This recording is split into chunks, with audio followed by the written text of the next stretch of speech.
All right, I will call the meeting to order at 7:01, the Monday, June 6th meeting of BUHS number 6. So first, let's start with clerk's report and the approval of the minutes of May 16th.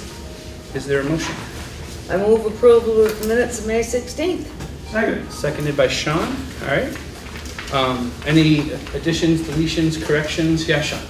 I would just like to have a couple clarifications, and if I could, I'd like to change the sentence to, Okay. and it has the WSES Act 46 Study Committee.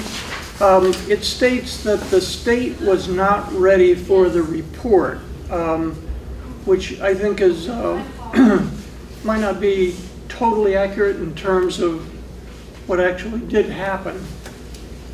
So I was wondering if there's a way to Do you have a suggestion? well, because of complications. Well, I would just say that I think the correspondence I got from Donna Russo Savage was that there were still too many inconsistencies within the report at that time, and the Vernon issue was part of that. I think if you just said, So I can just say that's incorrect? the state, Staley said that the state felt there were too many inconsistencies and the Vernon participation was still an issue. Got that, Jane? Almost. Okay. Thank you. And then I did have one other. Yeah. And Hang on, let's let- and oh, I'm the- sorry. And the Vernon is still. Yeah, the next line is, it has the Vernon participation. It's still part of the Oh, same right. issue, Okay. same sentence, yeah. All right. And we should be clear, it's the study committee report. Yeah. Okay, Sean, what else? The last sentence of that paragraph, and it referred to what I said, and I think I did say what it says. I'm not, in any way criticizing your job, Jane. But I think it would be more accurate to say, he said that he felt the committee was not able to do the job. Because hadn't done is kind of a punitive. So I didn't mean, what? I know. But I think after I read that, I thought, well, Yeah. if I say they were not able to do the job, it's a little more gracious. So, Yes. All right, thank you. is that it? Any other additions, corrections, deletions? All right. So all in favor of the minutes as corrected, please signify by saying aye. Aye. Opposed or abstentions? Abstain. And Annie's abstaining. And that, under communications, that's what I wanted to do next was, I want to officially welcome Annie Beekman as the Putney representative to the BUHS number 6 board. Tonight's her first meeting, so maybe we could take a moment and just go around and introduce ourselves officially to you, and where we're from and what we're doing. So I'm Ricky Davidson, and I'm one of the Brattleboro representatives to the board, serving as chair. Go this way. We'll go that way. I'm Bob Woodworth, also Brattleboro representative. Ruth Barton, Dummerston. Ian Torrey, Brattleboro. Mike Collier, Vernon, Vermont. And Sean Murphy from Guilford. I'm Jane Swanson, board recorder. Kate Margulies, Dean of Students at the high school, sitting in for Steve Perrin. Michael Burnett, I'm the director at the Wyndham Regional Career Center. Russ Janis of the Brattleboro, from Brattleboro. Great, so welcome aboard and welcome, glad to have you here. Thank you very much. Excellent, awesome. Is there any other communications to come before the board tonight? Anybody has any communications? Have any? Okay. We do have a group that wants to do, that's going to be doing a presentation to us, and it's been pointed out to me, if the group doesn't mind, waiting a few minutes because Mr. Perrin should be back shortly, and it would be important for him to be here for part of that presentation. So we may go on to a few of our other business things and then come back to you as soon as he arrives. Okay. That would be great. So why don't we move into consent agenda? Is there a motion to enter consent agenda? So moved. Ruth? Seconded by Russ. Okay. Finance, building, and transportation. Finance Committee met on 19th of May, and we approved warrant numbers 1187, 1188, 1189, 1190, 1192, 1193, 1195, 1196, and 1197, a total of $212,737.71. There were no payrolls, and we also approved a corporate resolution establishing a new account with People's United Bank Wealth Management Group for endowment fund management. And we reviewed the BUHS foreign travel policy. And our next meeting will be this Thursday, the 9th of June, in the James Kane Conference Room at the Supervisory Union office at 8 a.m. Everyone's welcome to join us.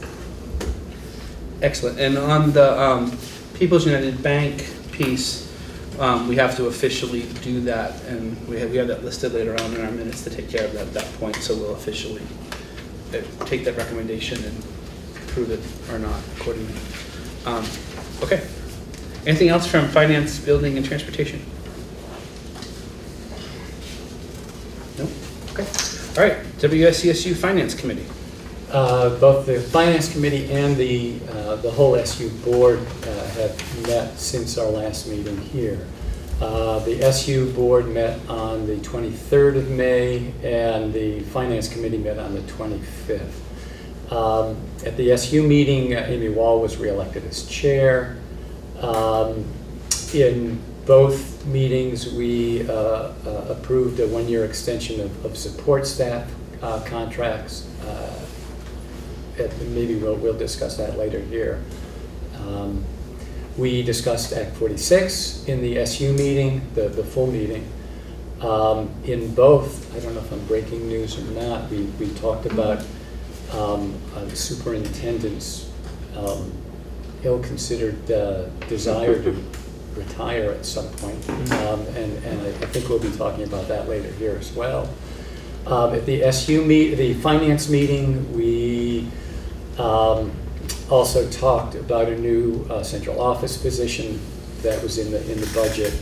I did warrants and wire transfers in both meetings. The next finance meeting is Thursday, June 30th at 5 o'clock at central office in the James Kane room. And the SU meetings have been now scheduled. We've got the two scheduled. One is October 11th in Dummerston, and the next one December 15th in Putney, weather permitting, of course. That's what happened. Great. Thank you, Russ. So the next one's not till October, Russ? For the SU, for the whole SU, yeah. The finance meets end of the month. All right, planning and policy. Has not met, but I do now have some policies that just got handed down from the SU, so we'll be scheduling a meeting before our July meeting Okay. to start discussing those. TCC. TCC has not met. I'll be scheduling a meeting for next week, coordinating with the committee to approve some 2%. BAMS committee. The BAMS committee has not met, but I think that there was some activity of some committee members in a hiring situation at BAMS. Was that? I know I sat in on Yeah. search committee, Yeah. but I'm not sure where those stand at this point. Okay, WRCC committee. It's not met. Okay. The Act 46 study committee. So the next meeting is June 16th at 5 o'clock in the Cusick room here. What's happened since the last meeting, Vernon had a meeting on last Tuesday, the 31st, to confirm that they do indeed want to have a vote of their electorate to develop their own separate K-12 district. That would allow them to maintain their school choice, their tuitioning arrangement, at least for the short term. So they have decided to have a vote on August 9th, its primary day. So that's the first step. Another step would involve the State Board of Education reviewing that and also the rest of the districts if they have a unified union district proposal from their study committee report. And the thinking is the earliest it would be for a vote of that unified district would be November 8th, 2016. So there'll be more discussion next Thursday, a week from Thursday, on that. All right. Do you want to say anything? Yeah, what I found interesting, I was at that meeting, and one of the takeaways I took from that was the point that Vernon wants to leave the Union District regardless of the Act 46 situation. That they've identified a vulnerability to their choice due to potential legal challenge that has nothing to do with Act 46. I think we were all taking it initially as being all about that, but it is not. Yeah, it's interesting. I think it just brought that to light for them. Yeah, That the Act 46 situation brought to light any vulnerabilities they saw. All right. Anything else for Act 46? All right. Nothing else. Is there a motion to approve consent agenda? So moved. All right. Moved by Lori. Second. Second. Seconded by Bob. All those in favor of approving consent agenda signify by saying aye. Aye. Opposed or abstentions? Seeing none? Okay. Why don't we head into administrative reports, I guess, and try to do some of those. Why don't we start here with the Career Center? Thanks. Excuse me. So our business program has been pretty busy the last few days. We had 5 students from the Business and Communications Procedure class attend the Vermont Business Expo at the Burlington Sheraton on May 26. The event is a business-to-business event not meant for students, job seekers, or the general public. The purpose of our attending was to expose students of how to connect with business and what that looks like and sounds like, how vendor booths are set up, learn about visual representation, and how they learn how to professionally snag some swag, stuff we give away. And the students registered as trainees from WRCC and signed up for workshops with topics currently trending in business. Students that were able to attend were Matt Dillamain, Thomas Rito, Carly Wainwright, Emily Whitworth, and Garrett Winchester. Teacher Mary Beth Cornell accompanied them to Burlington, and they visited expo vendors, and the following workshops were also attended. Co-working spaces, 10,000 steps, wearables in the workplace, and other healthy ways to drive business value, and leveraging the millennial advantage. So these students had a really great real-life business experience, and hopefully they learned a lot from it. This Wednesday we'll be having our senior celebration, start beginning at 5 o'clock for senior awards, senior showcases in the BAMS cafeteria. And following that will be our dinner and award ceremony as well in the BAMS multi-purpose room. During that evening, there'll be National Technical Honor Society representation, and we'll be honoring 7 new attendees this year during that event. And National Technical Honor Society serves over 80,000 student members annually. In 2015, NTHS awarded over $200,000 in scholarships and career and technical education students around the United States. NTHS honors the achievements of top CTE students and provides scholarships to encourage the pursuit of higher education and cultivate excellence in today's highly competitive skilled workforce. So it's a very great honor for these young students to be honored in this group. The culinary class this year would like to thank all the teachers and staff and community members for supporting the Hideaway Restaurant every Friday this year that was open. This was a great real-life experience for the students involved, and they're really excited about next year and providing lunch, great culinary choices to the public. And May's Student of the Month is Jeremy Lackey, and Jeremy has participated in many Career Center classes over the course of his years at high school. He's a BUHS student, and he will benefit from a lunch with myself and his parents if they can make it sometime this week. And it's not going to be in the Hideaway where we usually have it because the Hideaway's closed for the year.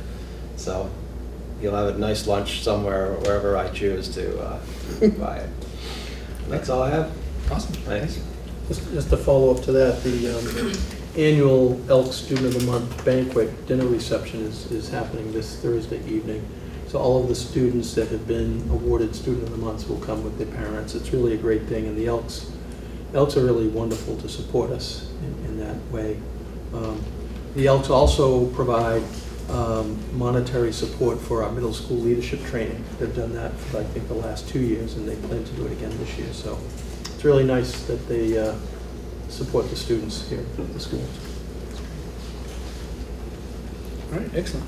Kate, high school? Yeah. Last Thursday, we had the Art Celebration Day, which was very successful. There were a wide variety of art-related things, including theorems out loud, sewing, knitting.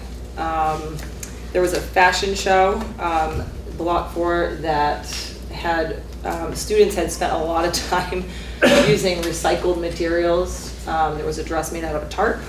There were things made out of like old tickets, flowers. There was a three-dimensional cityscape cape. And it also featured original poetry and original music as well, which Lyle Holiday and Bill Holiday took part in, which was fabulous. And the fashion show was dedicated to our very own Liz Denord, which was nice. And students really, it was a great event school-wide.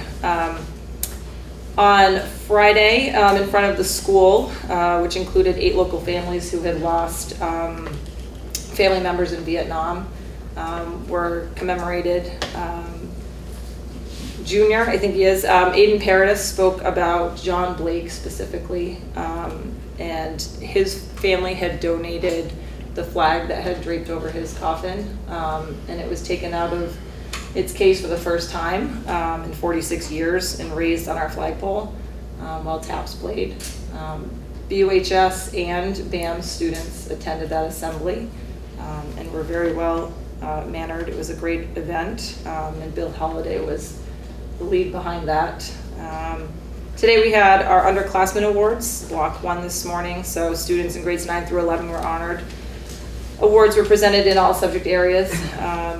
The Tyler Awards were also given by teacher nominations for students who've overcome obstacles and shown areas of significant growth. We have some end of the year events coming up. Classes end this Thursday. Exams will be held on Friday and Monday. Baccalaureate is Sunday at June 12th at 7 p.m. The Senior Awards Night is 7 p.m. on June 16th, Thursday. And graduation will take place on Natowich Field on June 17th at 6:30. We also had the English and MCL Senior Awards ceremony on Tuesday, May 31st. It was the largest number of parents, students, and faculty that ever attended the joint English and MCL Senior Awards. And we also have a list of students who will travel to many destinations for the EIL, the Experiment in International Learning programs. They'll spend several weeks experiencing another culture in a very meaningful way. So we have a lot of students going to very different places, which is great. Excellent, thank you. Mhm. And the weather looks great for June 17th. 6:30? Haven't been inside yet. 6:30. 6:30? 6:30. Awesome. Do you have your? I don't. Okay. I know that, I haven't Yeah. had a chance to attend a graduation here in my years on the board, and I do want to try to attend this year. What is the procedure for that? Is it open to anyone, or do you have to get a ticket, or what's that? It's open. Outdoors, it's open. Outdoors, it's open. Okay. Yep, as long as it's nice. And we do reserve seating for board members and family up front. Thank you. yeah, I'd say as a board member, if you want to attend, to have a seat reserved for you up front, to contact Mr. Perrin's office and make sure that that happens for you. But you also could just go and be there. Mingle. Yes, so however you want to do that. Thank you. Yeah. So maybe we should Yeah. hear from the teachers. Okay, we'll do that. All right, so we're gonna turn it over to a presentation from some of the faculty, and then go there.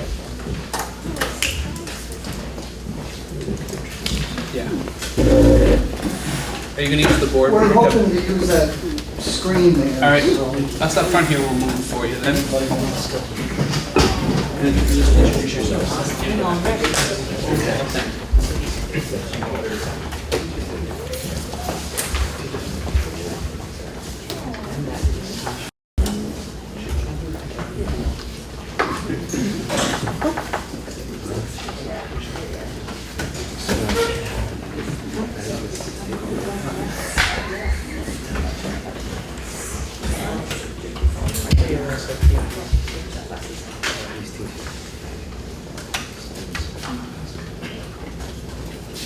So, I'm Kevin O'Donnell, I'm a math teacher at the high school, and I thank the board for agreeing to put me on the agenda with myself, and we're supposed to do this on camera somehow. Scott Norm and Chris Angel, both science teachers, are gonna help me out here.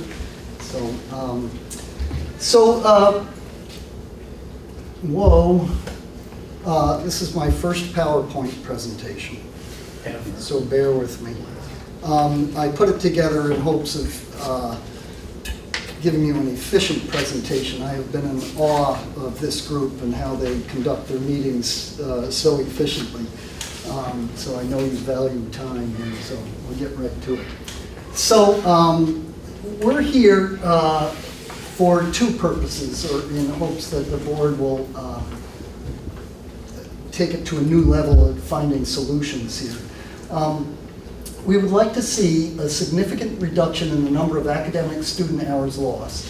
And they're lost for a myriad of reasons, but specifically those lost due to conflicts with extracurricular activities.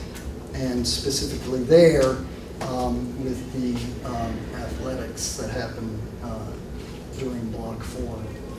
And the second one is a restoration of our instructional contact time to levels that are commensurate with the needs created by our expanding curricular demands. We're being asked to do more with fewer tools, and it's getting tense. So my greatest fear, that's our hope, my greatest fear is that what we show you today, you'll look at and say, we knew that, it's not that bad, carry on. So that's my greatest fear, and you can stop me if we get to that point and say, we've heard, we've seen it. But, so we hope to just show you a couple of visuals. You saw the thing that Chris is standing in front of, we'll talk more about that. But currently, our afternoon classes are heavily impacted by the frequent release of more than 100 of our students to their many athletic competitions. This is a few times a week. And some of what I put here is just my sense. It hasn't been scientifically rooted out data. But it seems that our track team has grown in numbers, and that's a good thing. But when the track team leaves for a sports competition, a lot of kids are leaving. And not only have the team rosters seemed to grow, there are now more teams that are on the list of teams that leave. We have Unified Basketball and Ultimate Frisbee are recent additions to the list of teams that go off and compete during their Block 4 classes. So that creates a problem. Can I ask clarification? What's the difference between unified basketball and the varsity sport? As I am, do you know, Scott? Unified basketball is, I don't want to phrase this, it is a basketball team that is made up of members of the boys and girls varsity team from the regular basketball season, plus also students from the Life Ed program. And Sounds like a it's new wonderful this year. thing. There was teams from Brattleboro, Fairhaven, Springfield, Rutland. Is this in the spring? Yes. Yep.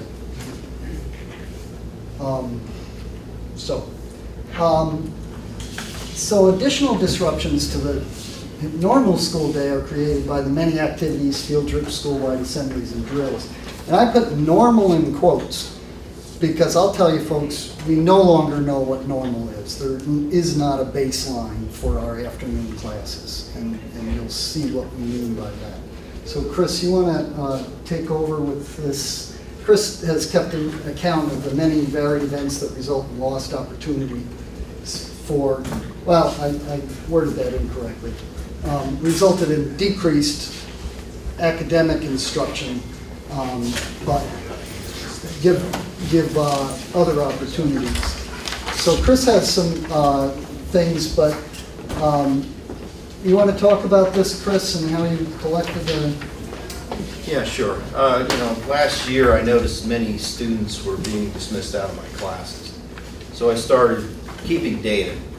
One of the forms of data that I started to collect was just a list of events for which students were dismissed from my classes.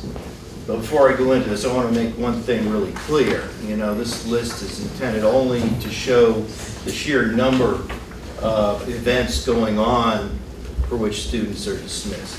I in no way intend this to question the value of any of these activities or to denigrate any of them, because they all have educational value for students.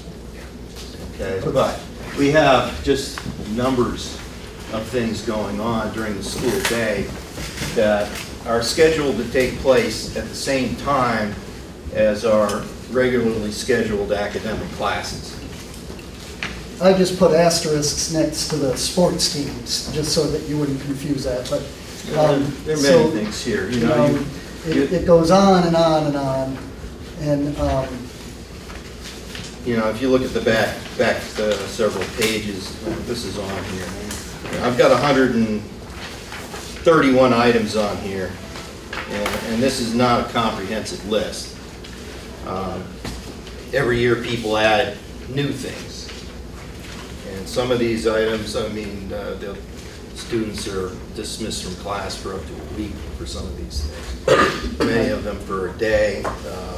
And they come from many, different departments around the school.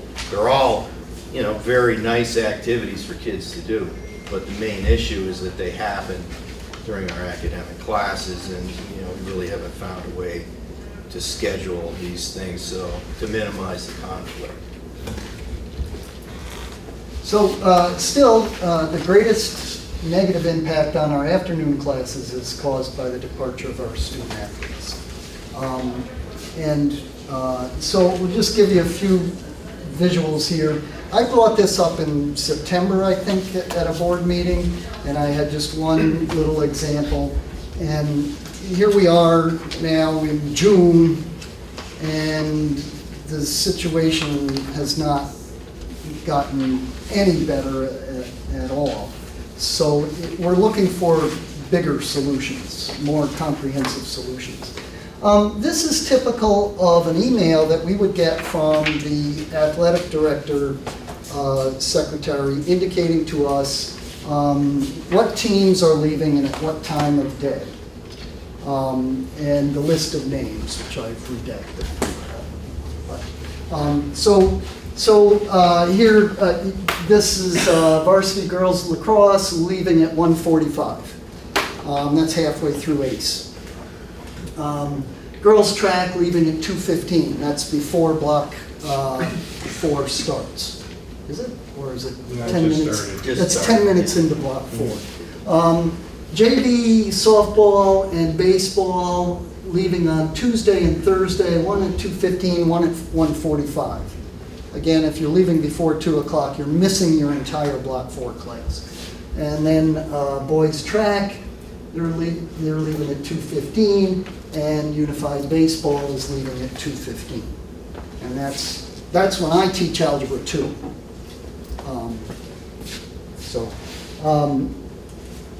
And Is that all the same day? That list that you... that was just one email for one 3-day, for 1 week. And we'll get one of those every week. And that wasn't the whole list. The list was too long. It went on to a second page. And that's 12,740. I call them student minutes. That's, one student missing 1 minute would be 1 student minute. And that adds up to 212 hours during just that 3-day period that email is warning us of. Yeah. Block scheduling, isn't that a comprehensive class that is longer than? Yeah. So missing one block could be equivalent to missing two classes, somewhat. But you're showing On a year-long changed a long time ago. Now it's 3 classes, no. But I'll just tag on to that comment. When we went from period length to block, the field trips that took people abroad for a week were now taking kids out of their classes for the equivalent of 2 weeks. And nothing changed about that. I mean, that was just, we just keep doing things and they get, the cumulative effect starts to happen. So that's not the worst. I didn't cherry pick. I didn't look around for the worst one. Okay, so here's the next thing. Track and field. Leaving at 1 o'clock. And here's the list. And you can ignore girls tennis and ultimate frisbee. So we go on.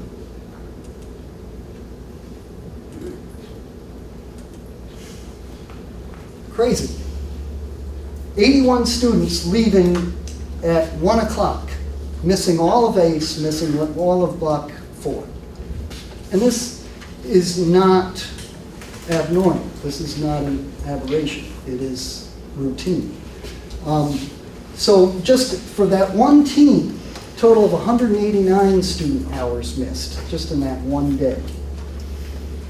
And it could have been worse, because there were 9 students on the roster that didn't go for some reason. Each month, we were given fair warning on how we might need to adjust our lesson plans for our afternoon classes, adjustments which might take into account our very fluid rosters. And we have to, what's the best day to run a lab?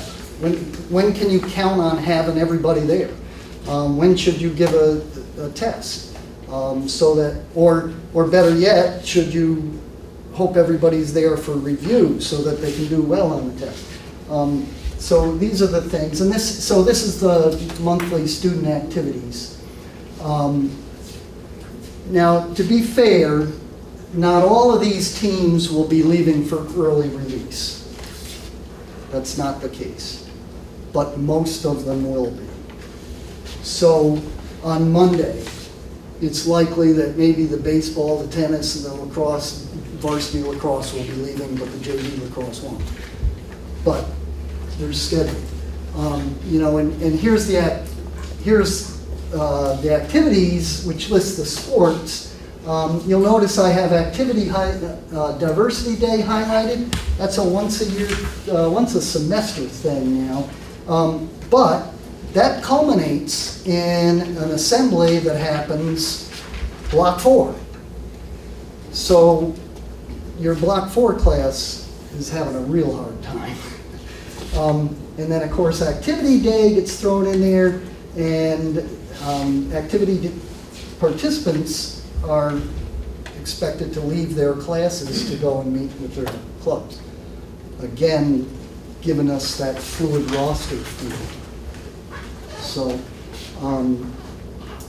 yeah, and to point out the innocent-looking Tuesday there, nothing much happening, but that's the track team. They're all gonna, could be 90 kids taking off and missing their Block 4 class. So a lot of focus has been put on the students who leave, and can they keep up, and what happens to them because they're missing all these classes. One of the things that we want to convey is that it undermines the entire Block 4 class.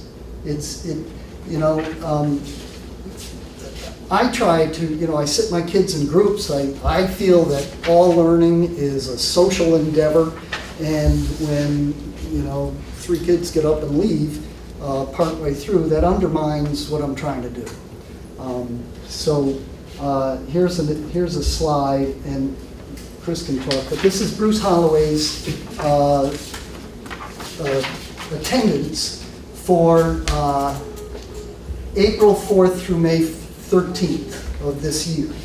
And so this is one person, activity, ill, activity, activity. Activity, activity, activity, activity. That means that was a school-sponsored, you don't have to go to class thing.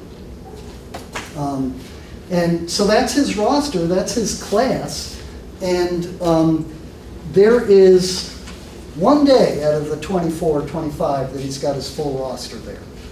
One day. And when that happens to a teacher, it's a shock. And you're like, oh, how am I going to deal with this? What an opportunity. Everybody's here. I'm going to do, what are you going to do? It's crazy. So anyway, the impact is twofold. The learning that takes place with the diminished group is typically less focused, and the students that miss the classes have a very difficult time keeping up with the classes that they miss. I had a student just a week ago, this last Friday, missed a test, and it took her 3 different days through the following week, 3 different installments to finish the test in 3 different time slots.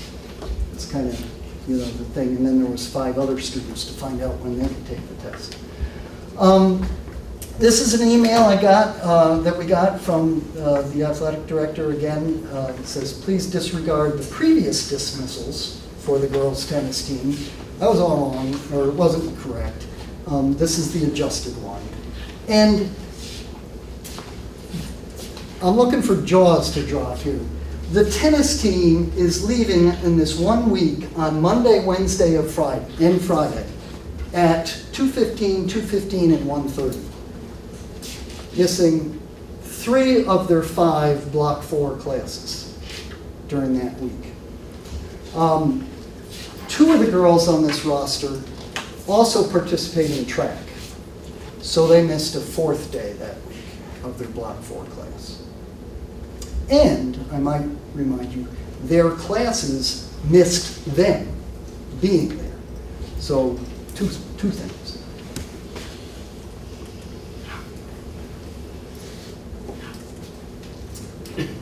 This is you, Chris. That's my data, okay. All right.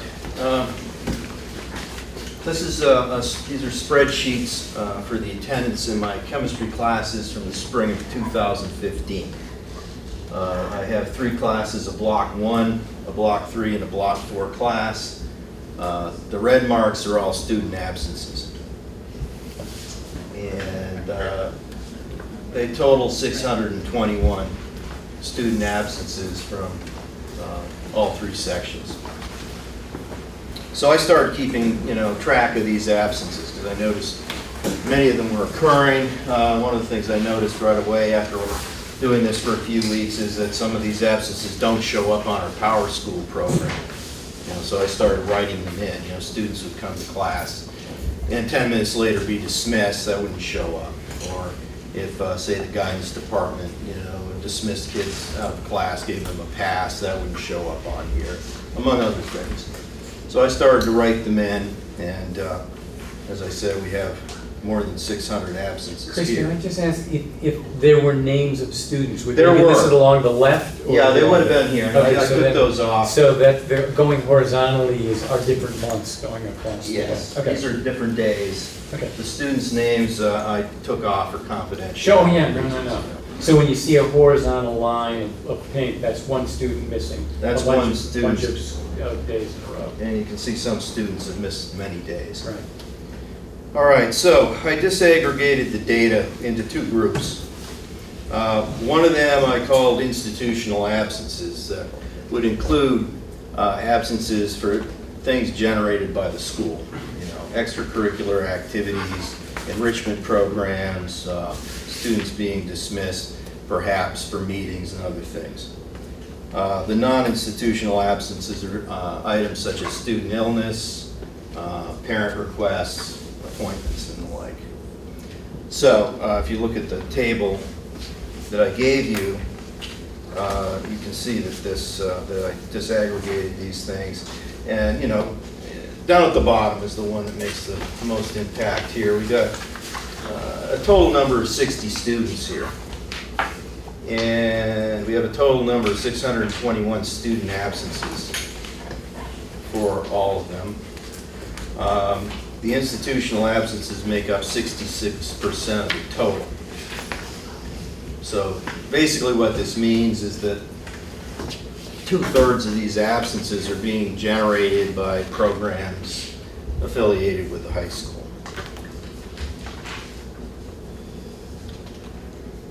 Okay, and of course, this is not comprehensive. There are missing absences on here. Doesn't include the last 6 days of the semester. There were some absences I didn't pick up and write in at the beginning. So I'm sure there are more. Okay, so other things I did with this. If you look on page 2, number of students with absence totals. Of the students on here, students with between 0 and 4 absences, there were 9 of those. Students that accumulated 5 to 9 absences, there were 25. You get up to 9 absences, you're approaching 2 weeks of missed classes.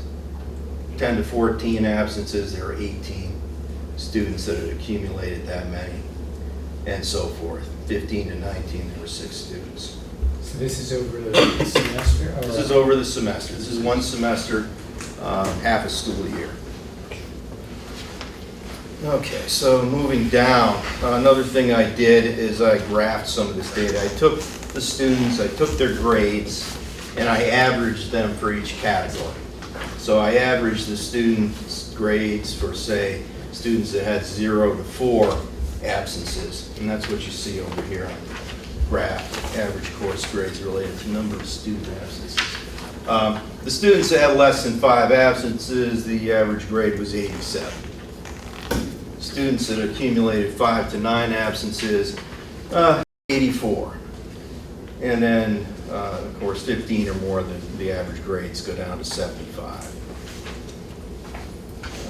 And then I also graphed the D and F rate, which is the next graph. Students with 15 or more absences, 38% of those students received grades of D's and F's. 10 to 14, 12% of them. So the main idea here is that, you know, students miss more class time, they don't do as well academically, you might suspect. You know, now this, of course, you know, I'm one teacher keeping data in one class, you know, but we can make some inferences from this. You know, if this is happening in my classes, it's certainly happening in others. You know, and here we've got 60 students with 600 absences, excuse me. And, you know, you do the math, that's an average of 10 absences per student on average. If they're missing that in one semester, you know, how many absences are they missing? How many weeks of absences in a year? We don't know for sure. the equivalent of 4 weeks of period classes. We have 8 science teachers. You know, if I've got 600 absences, you multiply that by 8, that's 4,800 in the science department. It may not be that high, but you know, that's science in one semester. Take that and multiply it by 4 for the 4 core academic classes. You know, you're into tens of thousands of absences in a semester. So how many do you have in a year? We really don't know. All right, so I guess to end this thing, you know, I think what we have here is really a scheduling problem. You know, we're trying to run all these academic classes at the same time when people are trying to run all these enrichment programs and extracurricular activities. And, you know, I think we need, and I think we all think we need to, you know, come up with a better scheduling system, you know, to try to alleviate this conflict. And we'll leave it to you for solutions. You know, we've been trying different things, and of course, ACE has been one of the recent innovations that was hopeful that the students who are missing a lot of classes could get some help in ACE. And every innovation that has changed our daily schedule over the years, such as going from period length to block length to, and then adding advisory as a thing. With the later start in the day, we had some kids not getting scheduled for lunch till 1 o'clock, so we carved out a 10-minute time during the morning for snack cart, and that 10 minutes comes from somewhere. But time after time, everything has decreased the length of our academic classes. So Scott has put together, so Scott, you could talk about that if you would. So what I'm going to cover is our lost instructional time due to just changes in our daily schedules. This is, you know, not taking into all the extracurricular activities into account. So prior to 1996, right, Brattleboro Union High School had 45-minute periods. Okay, those classes ran year-round. Here in the state of Vermont, that'd be a minimum, I believe, 175 days. All right, so that comes out to be 7,875 instructional minutes. Right. In 1996, the high school moved to block scheduling. Right, and from the people I've talked to who were here at the time, I didn't come until 1999. The original block was 86 minutes. Right, and of course it's only for half a year, so now it's down to 87.5 days. So that alone, you know, reduces your instructional time to 7,525 minutes. Now, why does that alone just cut it down? Well, you're going from a 45-minute period, all right, to an 86-minute block. So to match the time, the block in block scheduling would have to be 90 minutes. So that just there, okay, was a loss of instructional time. But also, what's not shown there is other let's say, lost opportunities during block scheduling. For example, with period length all year classes, you have 175 opportunities to meet with students after school. You have, you know, a much slower pace to the class usually. And also from my own experience being a student going through period length class and compared to what I can teach now as a high school science teacher, there's only so much you can cover in one block class before you just reach the saturation point and the students start to shut down. So even if it was a 90-minute block, there's only a certain amount you can cover. So just going to the block, we have given up a certain amount of instructional time and a certain amount of content that we no longer cover. This is our schedule for this year, 2016. We now have 75-minute blocks. As Kevin alluded to, since 1996, actually since 1990, when I came here, there has been various initiatives, and I would say all these initiatives had very good attempts when they were first proposed, but they've also had unforeseen significant consequences. Some of the ones that Kevin mentioned was the initial advisory program. We extended passing time by 1 or 2 minutes during the construction project, and we never went back to the shorter one once the construction project was over. We added the snack carts, all right? BUHS TV. A few years later, we added NAV 101, an advisory program, which, you know, a few times during the year, you would have extended advisories up to 20, 30 minutes, all right? And then we went to 2 days of ACE, and now this year we have 5 days of ACE. Right? So all this has led to us being reduced now to 6,562 instructional minutes in 30 seconds. Right? That is quite a drop from where we were back in 1996. So the conclusion here is that the lost instructional time due to schedule changes is over 29 class days if you think about it in the old period length year-long classes, right? It is 17 class days, right, when you look at a block semester schedule that we're currently under. Right? Last spring, last fall, I came and spoke to you folks about our new freshman earth science class.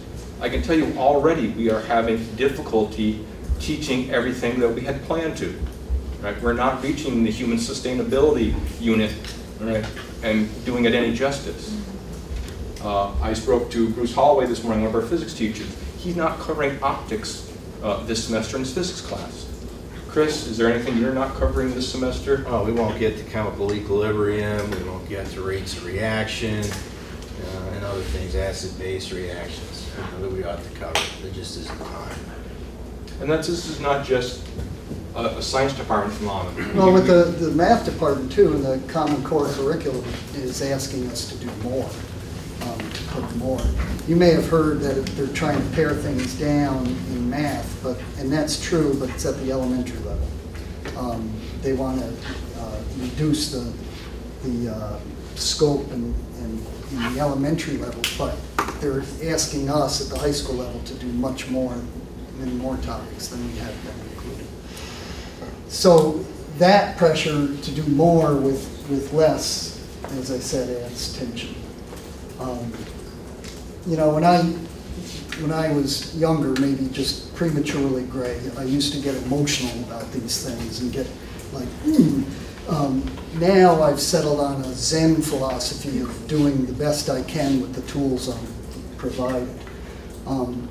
But over the course of this past year, and certainly with the new shorter class times and the still continuing disruption of the kids leaving so in such quantity, in such numbers during Block 4, I feel compelled to not just do the best job with the tools I'm offered, but to maybe request to have more appropriate tools. So that's what my motivation for today. And lastly, this is just from our colleagues in the special ed. So Jim Henderson wrote, he was hoping to be here tonight, but we both feel that many of our students are not receiving adequate special services because of early releases, due to the extracurricular activities at the end of the day. And then Carolyn Durant had also done the calculations that she co-teaches with Rick Lane in a math class, and just 22 hours of instruction just gone for students that need that extra special help. So that is what we'd like to present to you, and I'm hopeful that you're of the mind that something at a new level a new response has to be formed, because it's tough trying to make those afternoon classes work. I see solutions to the problem of the departure time coming in 3 categories. One, change the scheduling. So don't schedule sports at the same time you're scheduling your afternoon classes. That's one and probably the best way. The second thing is to mitigate the problem. Do little things around the edges. Maybe not have any core classes. certainly no more math classes during block 4. You can teach anything else during, but not math. And then, you know, maybe put the music program that has been, always had the block 1 slot for 20 years that I've been here.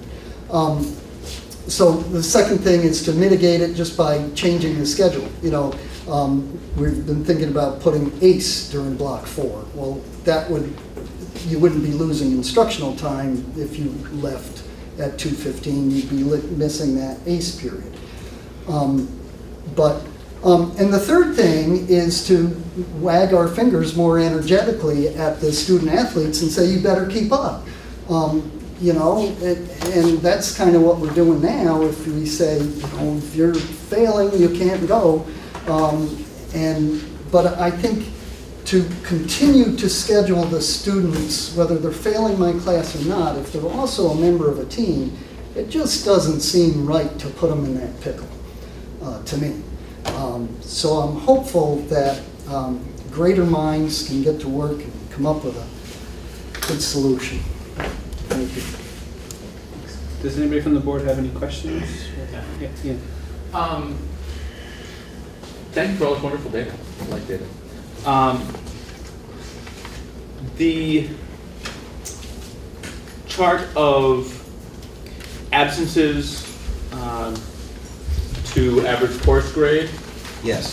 Do you have data parsing this out between students whose absences are primarily due to institutional reasons versus students whose absences are primarily due to non-institutional reasons? I do not, but I can get that. Okay, that would be interesting to see.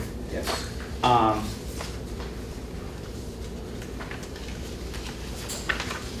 And I think one thing I thought was really interesting on this is we're talking a lot about early leaves for athletics, but there are more absences in block 3 than in block 4.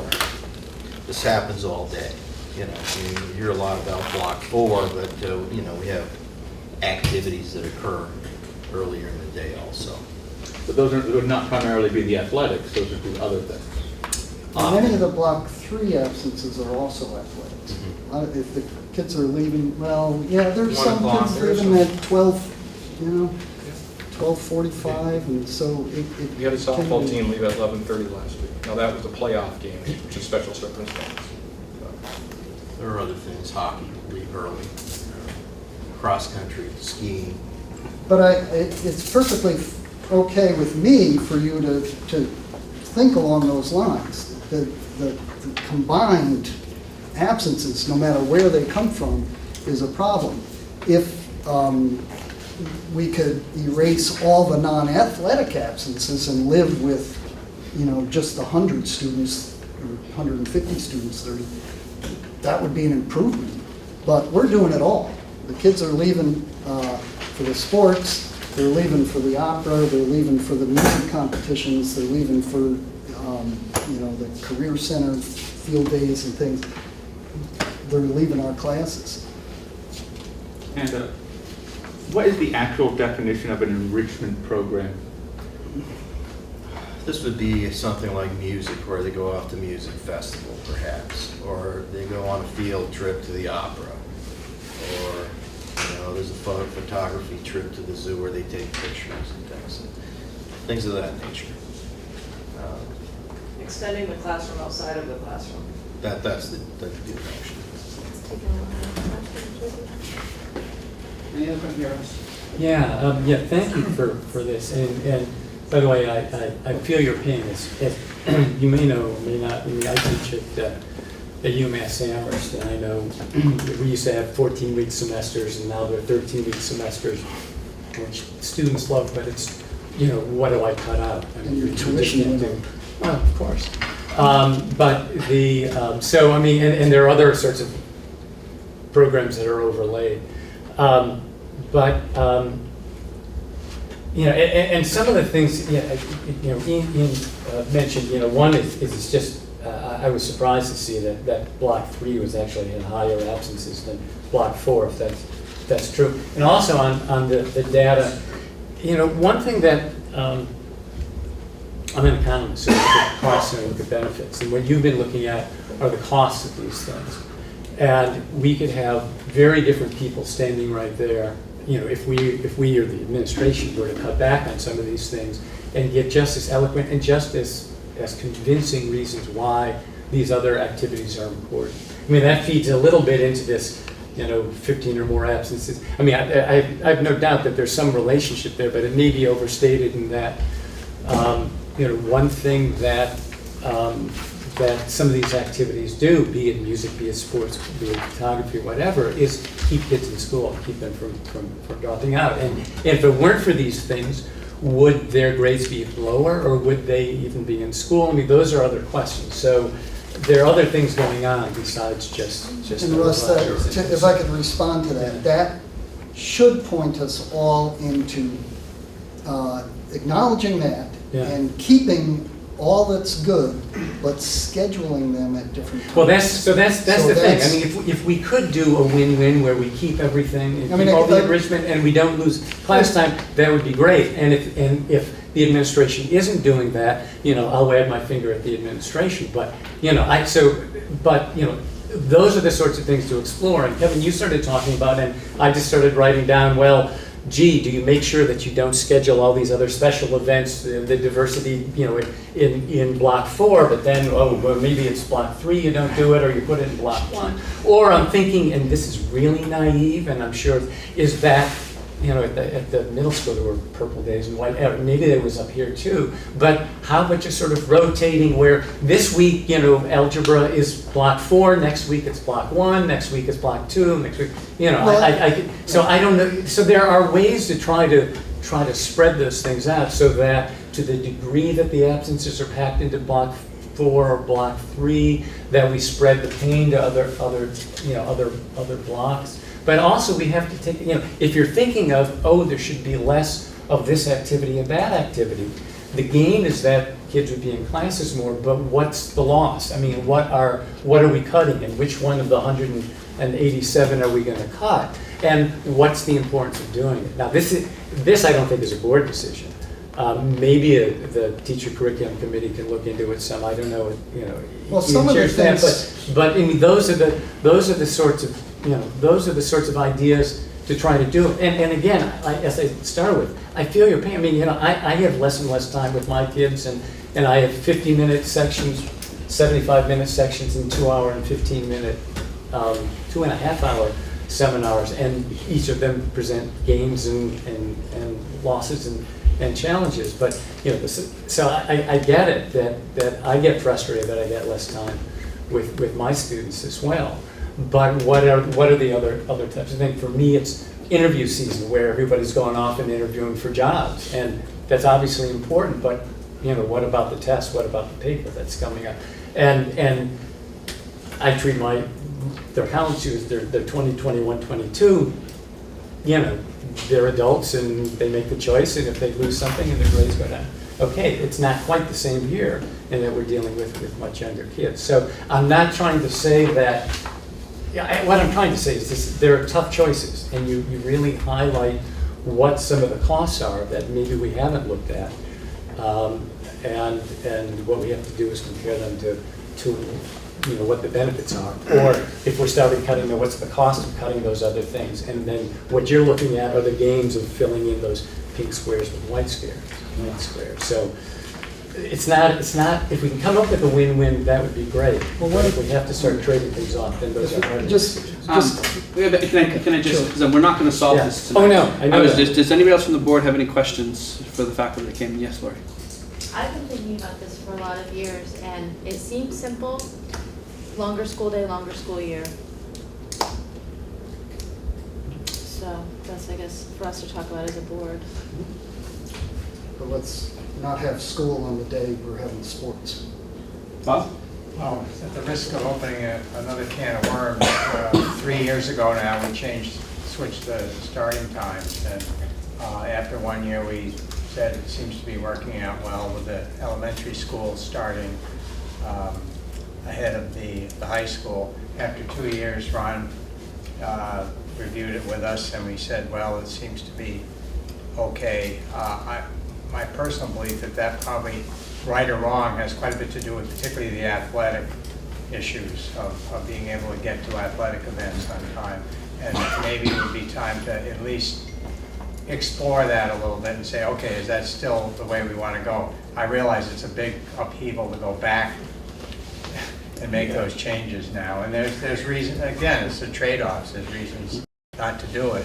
And yeah, I see all the, So I think it's actually been 5 years, is it 5? because I talked to some juniors this year, and that change happened when they were coming into dams, and it would be a revolution. But, you know, I think at the time, the thinking was that some of the athletic events, you know, it depends on daylight and that sort of thing during certain seasons, but that they could be pushed back a little bit in the afternoon. The long travel is a difficult thing. We're a Division I school, and in some cases we're traveling, you know, 3 hours north.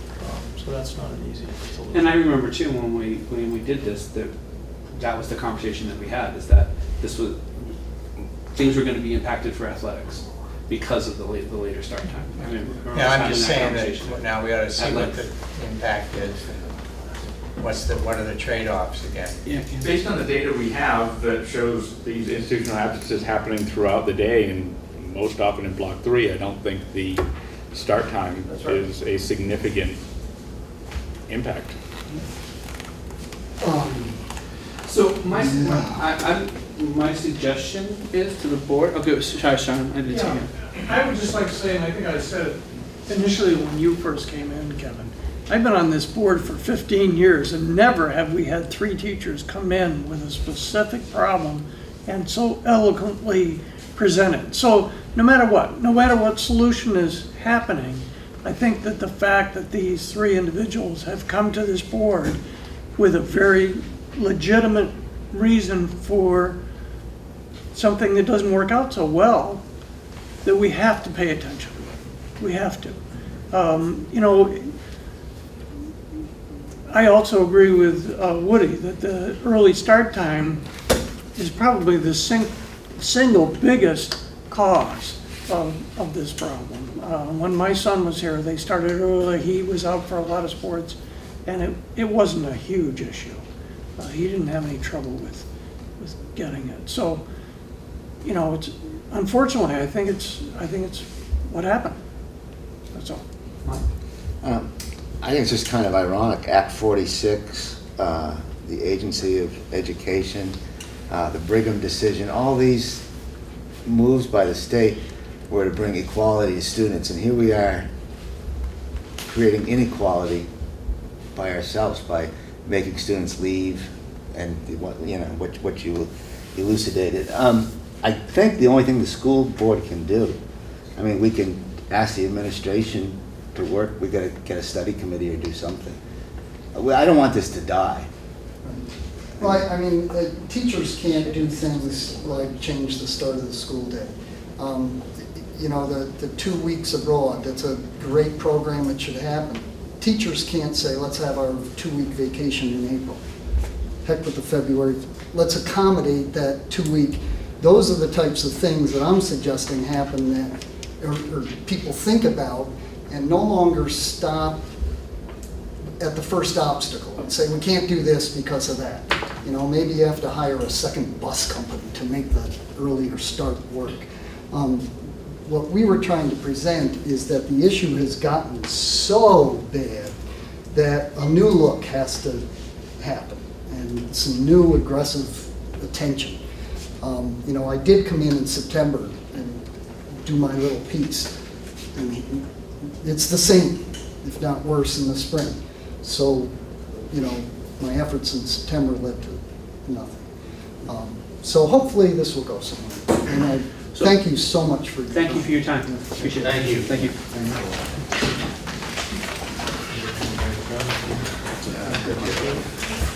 You're a No, I'm the wife of the teacher. Oh, all right. But I used to work in the school.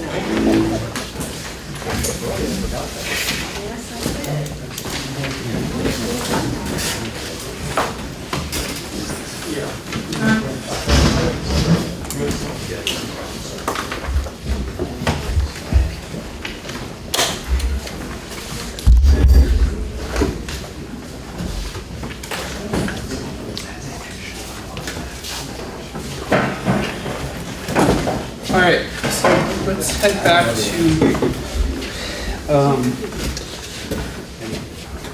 back to the rest of our agenda for the evening.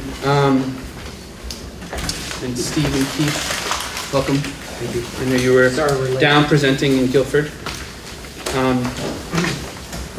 Let's give them a minute to adjust. And we'll come back to some administrative reports in a moment. Why don't we move on to some new business, and we have a list of new business things, so why don't we try to tackle some of those while folks get settled. The first thing under new business is a WSCSU voting member, and I think if I remember correctly, that's on our agenda because our former Putney representative from this board was a WSCSU voting member.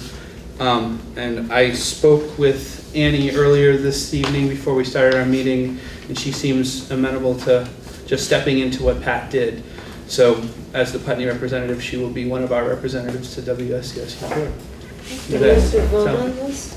I don't think so. Just No, I don't. I think we just have to appoint. Just somebody has to volunteer, and we have to appoint them. And we just did that. And can I ask, are you also a voting member for Putney? Yeah. Central? No. So, it'd be convenient though. That would be easy, yeah. Okay, so we took care of first item under new business. Next under new business is food service contract. Yep. And that does have action we need to do? Yeah, this is the fourth year of 5-year agreement, and it does require school board approval.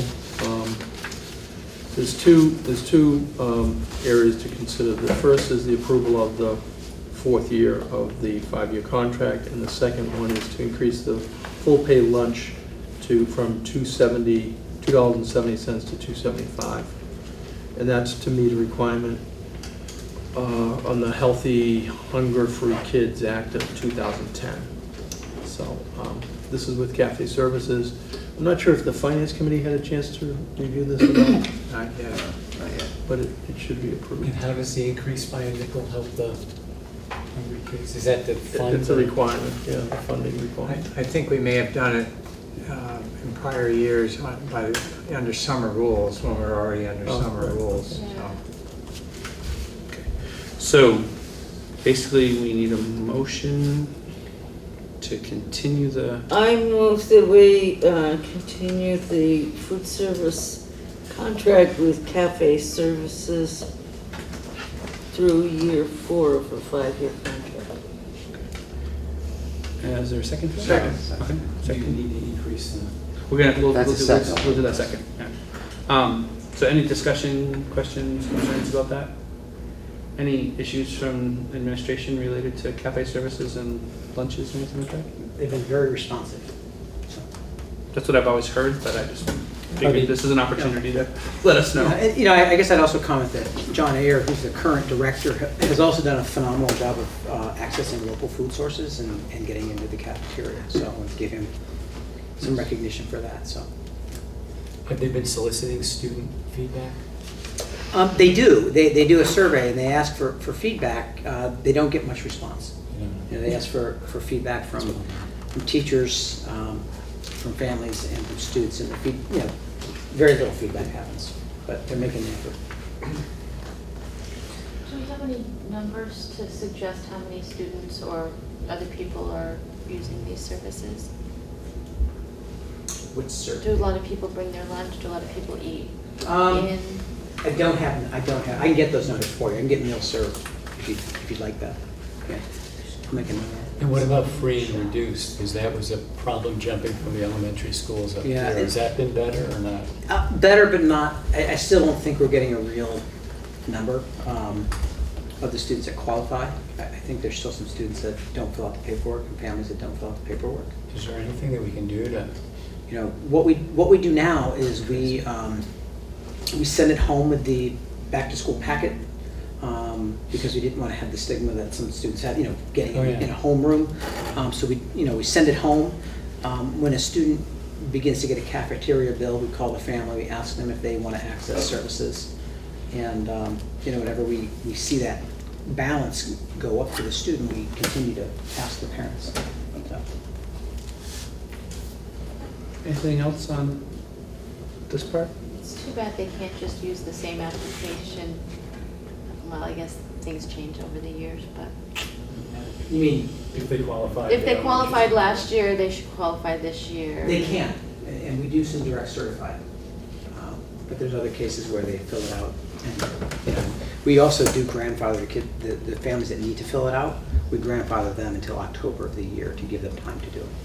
So if they qualify in elementary school, do they automatically qualify here, or do they have to fill out new They can be forms? direct certified in certain family circumstances. Other times they do have to fill it out. What happens if the economic situation changes? They can fill it out at any time. But say they don't want a free reduced lunch. You know, And say they, you know, Right. have to find good fortune. Right. We don't take them off unless they tell us. So.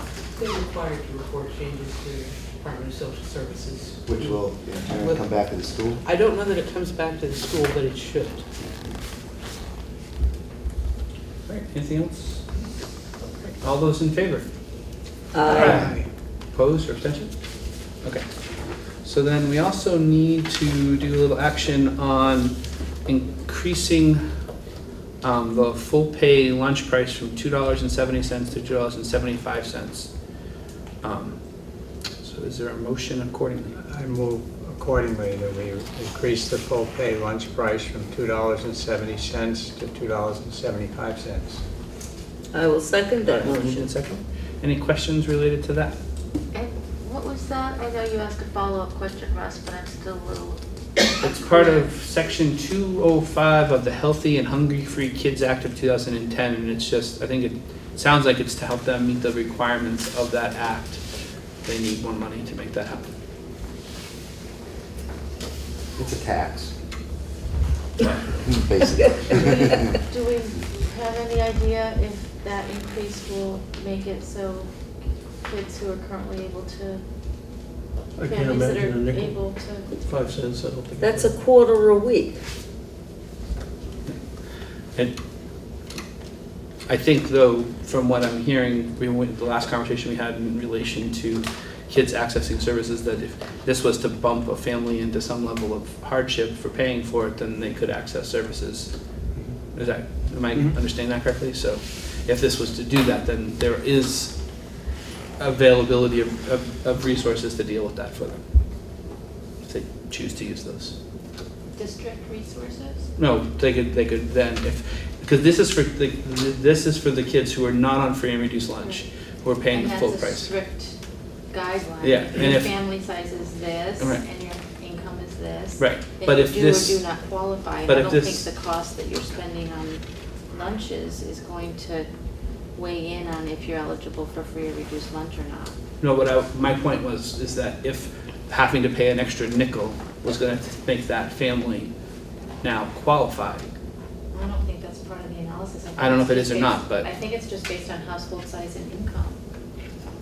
That's I just federal know that law, there's though, right? a lot of hungry kids out there, and I don't want to do anything that's going to. I mean, if we're under some mandate to do it, then I guess there's no point in even discussing it, but is there any flexibility under the mandate? Not if this, the law that is Section 205. stated. Well, you'll let us know if there's anyone that can't afford the 275 that was affording the 270. Right. Do Yeah. a collection. All right. I don't know that difference is gonna make or break somebody. It might, but I don't know that for a fact. But if you find that it does, you'll let us know. Sure. Any other questions on this? All right. All in favor? Aye. Opposed or abstentions? None? Okay. Thank you, guys. All right. Next thing under new business is the People's Bank corporate resolution, which was talked about by finance earlier.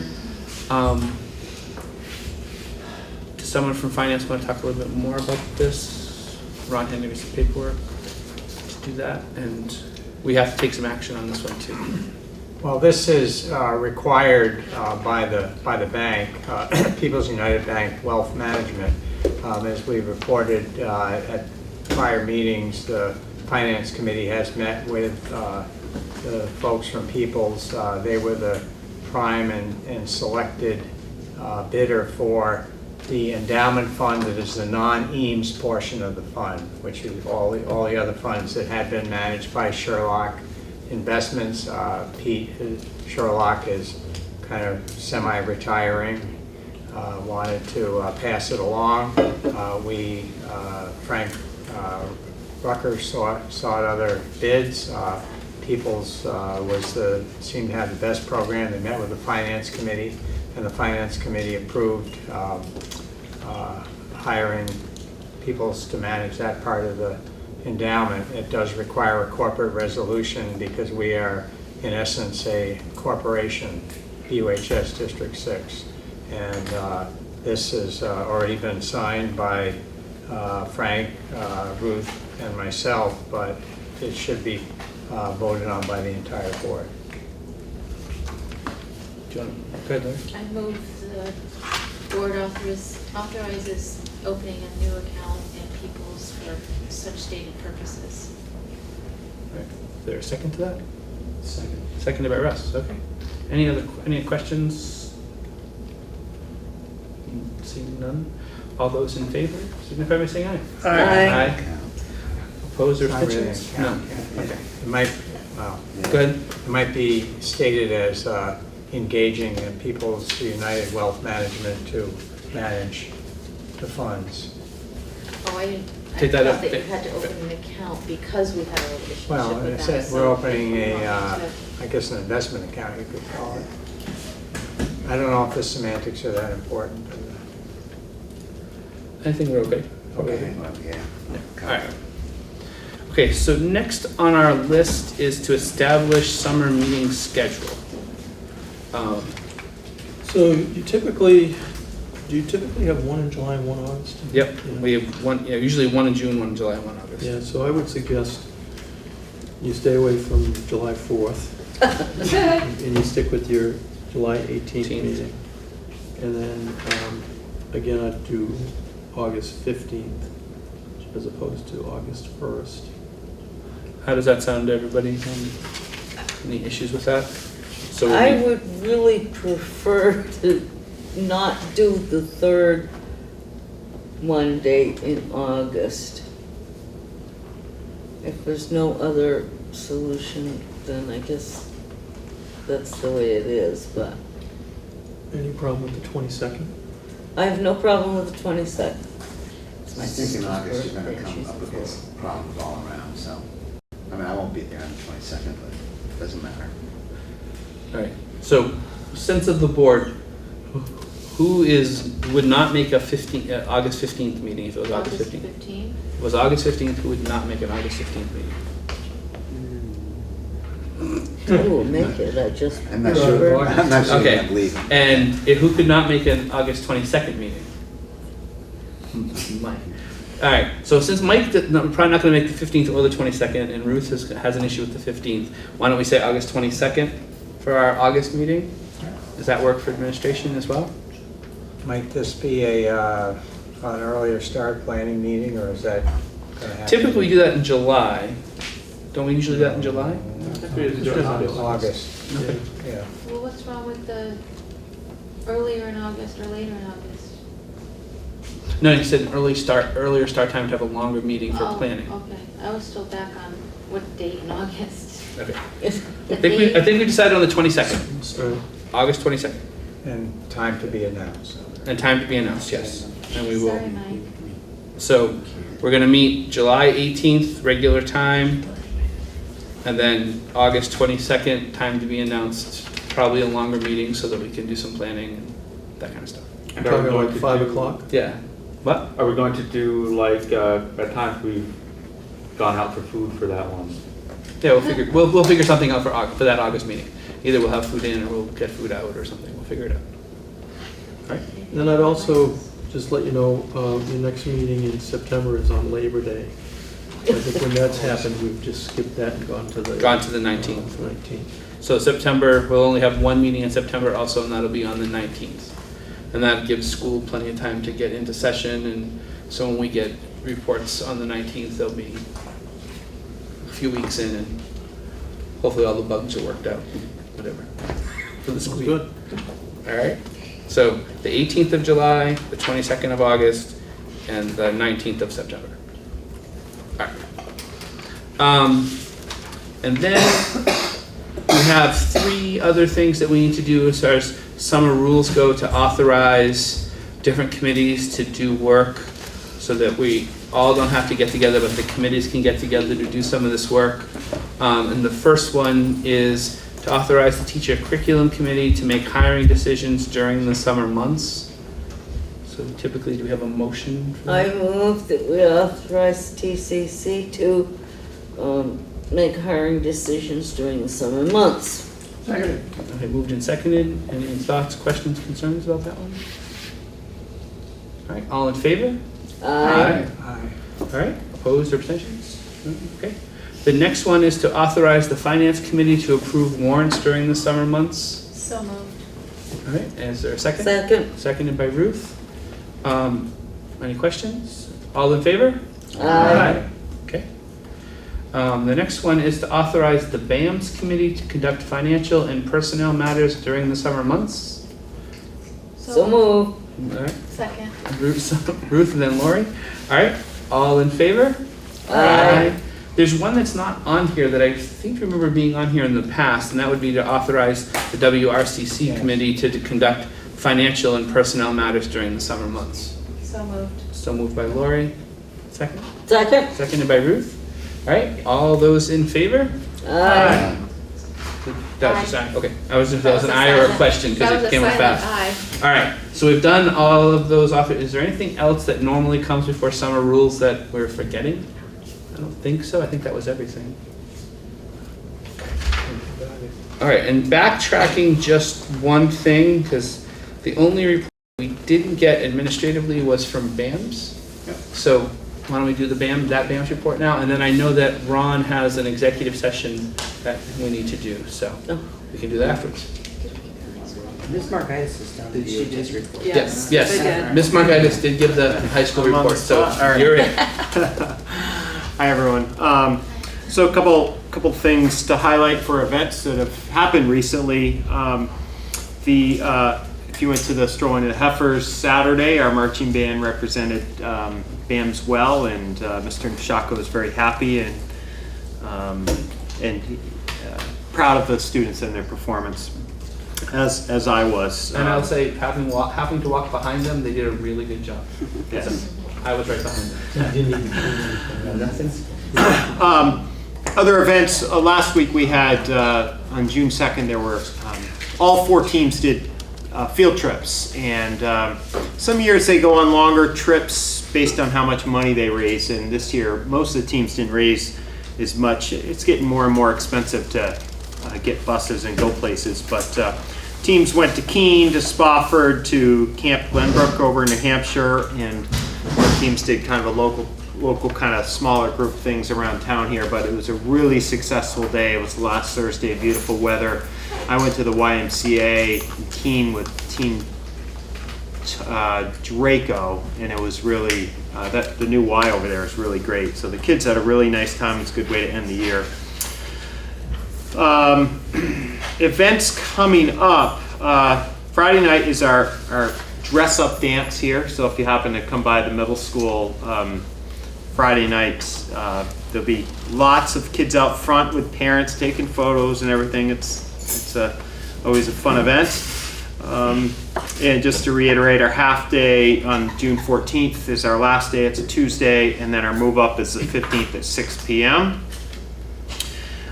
I want to make a few, one other event that's coming. The 2 8th grade teams are doing, Team Leo's calling them passage presentations, and Draco's just calling them like PLP presentations. But they're wrapping up their 8th grade year with kind of student-led presentations of their PLPs, and each team's doing it a little bit differently.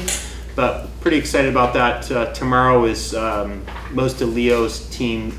Leo is doing them on Tuesday and Wednesday, and they got them all set up with parents coming in, and so I'm very interested to see how that works out with PLP presentations. But it kind of moves into, it's a good segue into student-led conferences down the road for us in the middle school. So I'll let you know how that goes. Let's see. I had some really great news.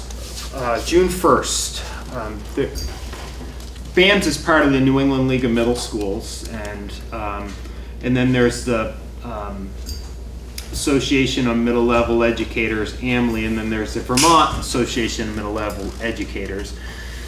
They had their annual Scholar Leader Dinner on June 1st, and Gabriella Raccio, who's one of our new teachers, she actually came here and presented in the fall, I believe.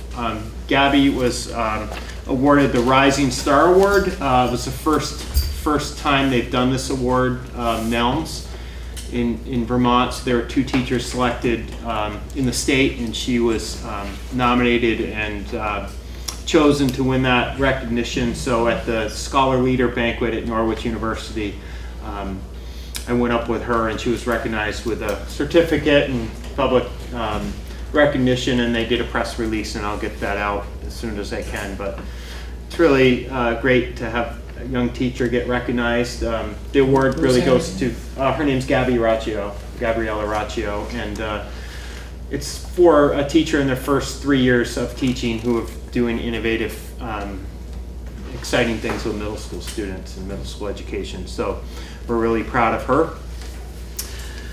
I want to finish up with some hiring things. I recently received the resignation of Megan Hopkins, who I hired a year ago to run the BEAMS program. And Megan's goal has always been to be a teacher. I tried to make it as good of a deal as I could for her to keep her, but she got a job teaching up in northern Vermont, and that's really her passion. So she's taken that position. It was a risk I took when I hired her. She did a fabulous job, tremendously organized, and so I'll be hiring a new BEAMS director, and I'll have to try to come up with somebody to start for the summertime, because we do a lot of them in the summer.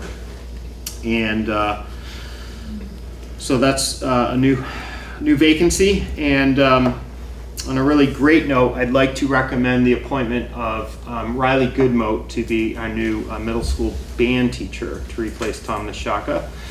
Many people know Riley because he went to school here, fairly fresh out of college, and he also was awarded, I think it was in 2015, Young Music Educator of the Year award. I remember seeing it in the newspaper. So Riley's has a good reputation, from what I understand, in Brattleboro, and active in the community, long-term family in the community, and he taught a model lesson, did well in the interview, taught a model lesson with our kids. Our kids loved him, and we loved him, and so I'm excited to request the appointment of Riley as the new band director.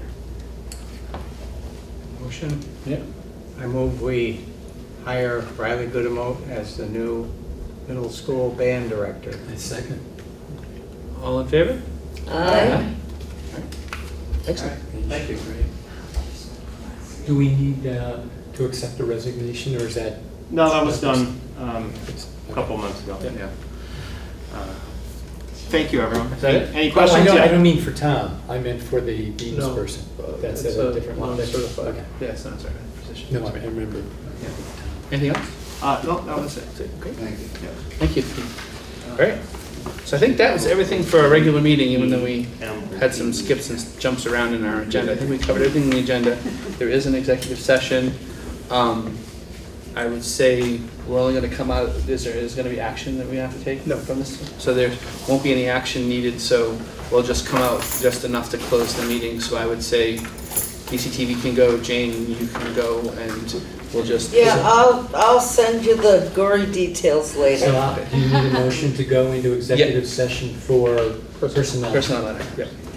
So you make, Russ made that motion, seconded by Lori. All in favor? Aye. So let's retire to the conference room so we can do that, and folks can wrap up in here.